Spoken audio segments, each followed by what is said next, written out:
Temporary traffic lights can throw up many problems, and this is an absolute classic.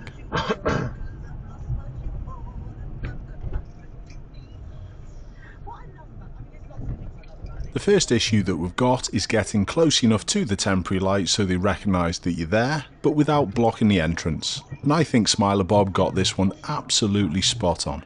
While we speed through this next section, have a little look at the attention that the guy in the car behind is paying. Is he looking at his phone? Possibly.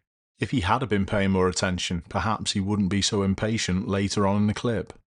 Since these temporary lights have changed onto red, traffic has come from the left-hand road and the right-hand road. And now it's the traffic from the road in front, and it's this traffic that causes the problem.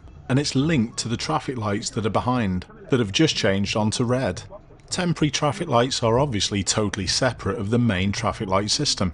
And the traffic light system allows traffic to flow where possible, and it will reduce the chances of this happening. But there's nothing you can do when it's a temporary set of lights. The traffic from the opposite direction shouldn't continue unless they know it's clear. But it's an impossibility to suss this out from that far distance, so this is inevitable. Bob obviously acts impeccably. There's literally nothing you can do.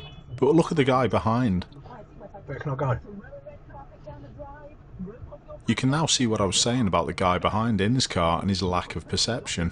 Just a little thought on a solution with this. The people who set up these lights, can you alter the timings? Maybe don't allow the traffic from the opposite direction to go for as long, and then it's less likely to block this end. Is that a possibility? In any case here, the lights change again and Bob can't get through, and he has to wait for the whole sequence to cycle once again before it's again his turn.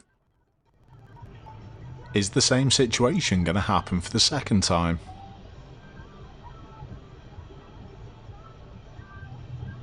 Now again, watch the guy behind. He's getting more and more irate.